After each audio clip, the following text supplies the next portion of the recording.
Elir, bom dia. Quando você assistir este vídeo, eu não vou estar, infelizmente, do seu lado, porque nós estamos organizando este ano o 13º Seminário La Verrandini sobre malária. Você conhece, sabe o que é, porque viu nascer, nós éramos parceiros na diretoria do Instituto, quando nós tivemos a ideia de criar os seminários do Instituto Oswaldo Cruz, eu chamo assim até hoje, e o primeiro deles foi o Seminário La Verrandini, e nós estamos, portanto, esse ano na 13ª edição. Espero que num dos próximos você possa vir. O Genilton me pediu que fizesse um depoimento sobre você. No momento que eu soube que ia fazer esse depoimento para você, ter esse depoimento gravado, eu comecei a pensar o que eu poderia falar para você que não fosse nem óbvio, nem aborrecido demais, sobretudo que eu não evocasse uma de suas, ou várias das suas múltiplas virtudes e qualidades que já não tivessem sido evocadas pelos colegas que eventualmente me tenham precedido. Eu tomei a decisão, até mais ou menos fácil de entender, a gente viver numa instituição onde nós temos o José Rodrigues Coura, o Lobato, o Leônidas Dini, com quem eu tive a ocasião de conviver bastante de perto, o Luiz Fernando Ferreira, os nossos contatos com outras pessoas dessa nossa comunidade, como o Felipe Marsden, a Vanise Macedo, a Luiz Prata, são pessoas que gostam de contar histórias. Eu faço uma opção de contar uma história, e como você sabe que eu gosto de contar história, eu vou contar para você duas. A primeira história que eu resolvo contar é a história de como é que se deu a chegada a você para a gente compor uma chapa para concorrer à diretoria do Instituto. Você se lembra que em 92 nós começamos a pensar nisso. Eu tinha acabado de organizar um congresso internacional de malária e babesiose com um homem, e estava claro, depois de fazer esse trabalho com um homem, que uma chapa incluiria ele, uma pessoa dinâmica, querida, simples, uma pessoa que nos ensinou tantas coisas, e foi um prazer aquele caminho que nós fizemos juntos, você sabe disso. A segunda pessoa que nós pensamos, com a preocupação de que a gente tivesse uma chapa, que pudesse ser uma chapa boa de briga, que a gente pudesse concorrer. Nós tínhamos um adversário, foi uma disputa eleitoral, uma pessoa da dimensão do Renato Cordeiro, nós tínhamos que ter uma chapa boa de briga, e para isso a gente sabia que precisava de uma chapa que atendesse, que contemplasse a diversidade do nosso Instituto. A primeira coisa que eu disse ao homem, eu disse: precisamos de uma pessoa que tenha experiência do Instituto, que esteja mais tempo que a gente, e disse para ele: eu tenho um nome guardado na manga do meu paletó há muito tempo, que eu gosto muito, por quem eu tenho admiração, tenho respeito, e que eu acho que representa essa diversidade, que vai dar essa diversidade para o nosso grupo, chama Elir Correia. Então a primeira história que eu queria contar é uma história que envolve o nosso Amir Klink, um navegador solitário que ousou enfrentar e desafiar os polos, né? Então ele conta que quando ele estava buscando financiamento para esse projeto, ele bateu às portas de uma empresa que respirava, vivia cotidianamente o aço, uma empresa de aço poderosa no nosso meio, e pediu a eles financiamento para construir o barco deles. E o barco dele era um barco que seria em alumínio. E ele pediu financiamento para esse barco em alumínio, uma empresa que trabalhava com aço. E o conselho, os 13 membros do conselho superior dessa empresa perguntaram a ele de que era o material dos outros barcos que fizeram a viagem antes de você. Ele disse: de aço. E o seu barco pode ser feito em aço? Ele disse: pode ser feito em aço. Ele disse: e se depender do ok da nossa empresa para financiar integralmente o seu projeto, você faz o seu barco em aço? E ele virou para esse conselho superior e disse assim: se o meu barco existir um dia, ele vai ser em alumínio. Então eu me lembro que, inspirado nessa história, eu disse a você na dúvida, você não estava pensando, não estava imaginando que esse convite caísse no seu colo, e eu disse para você, Elir, quando você me propôs que a gente pensasse junto em outras opções, eu disse: Elir, se essa chapa existir um dia, se essa diretoria vir à luz do dia, ela vai ter a Elir Correia Gomes.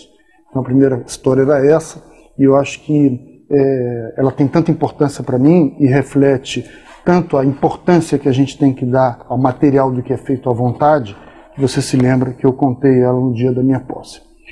A segunda história que eu queria contar, Elir,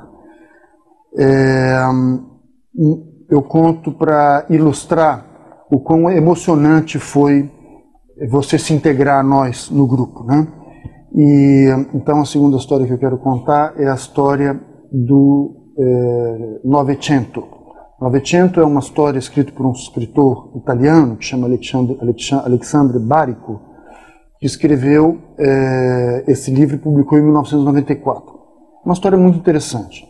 Novecento era o nome de um pianista que nasceu, ou foi deixado, logo depois que nasceu, num transatlântico que fazia a travessia Europa-América do Norte, Londres, Nova York, e fez esse trajeto por centenas de vezes.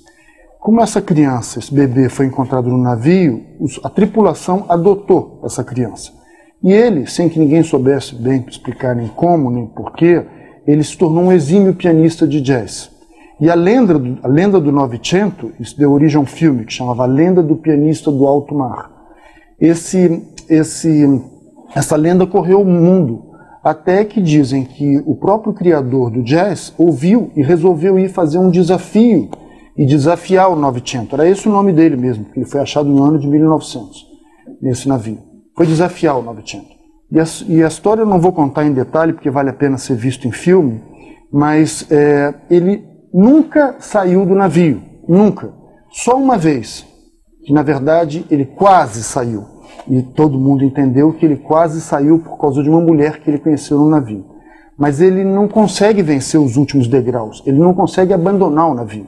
Eu vou me permitir ler um pedacinho, justamente quando ele conta o drama dele para o amigo que ele fez nessas centenas de travessias, que era o trompetista que acompanhava ele musicalmente. E ele confessa para esse amigo por que ele não deixou o navio, por que ele não conseguiu vencer os últimos degraus que o separavam do navio à terra firme.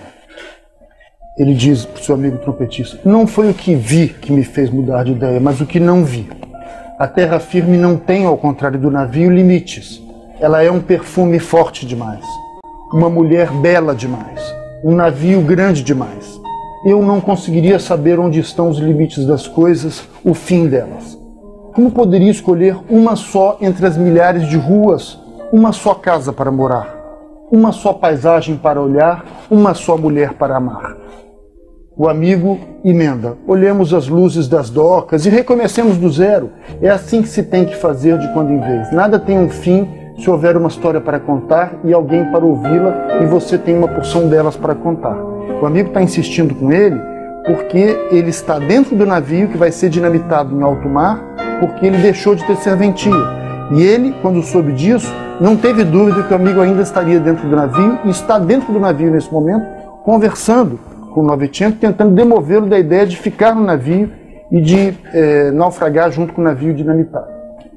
Mas Novecento é brilhante, e ele construiu, com pouca experiência, suas certezas, mas é muito articulado no discurso dele, e ele diz: naquela imensa cidade havia tudo, menos um fim. No piano as teclas começam e terminam, são 88, tem um fim.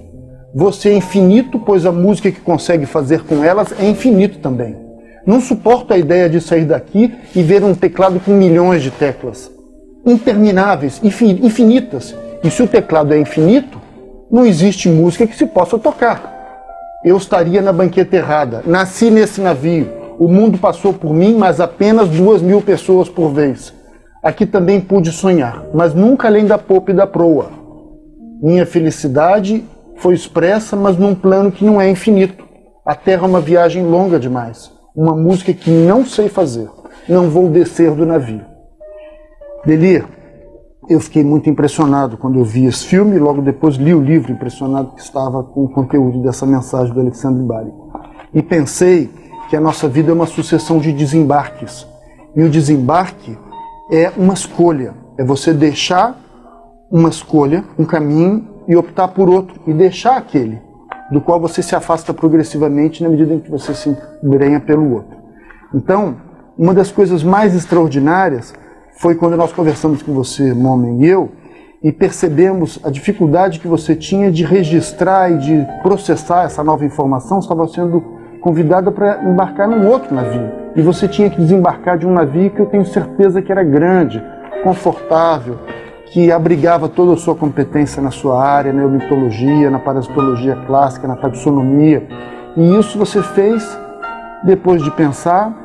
E eu me lembro de umas palavras do Sérgio Coutinho, que disse uma vez assim: Cláudio, tenho certeza que a escolha é o dilema da racionalidade.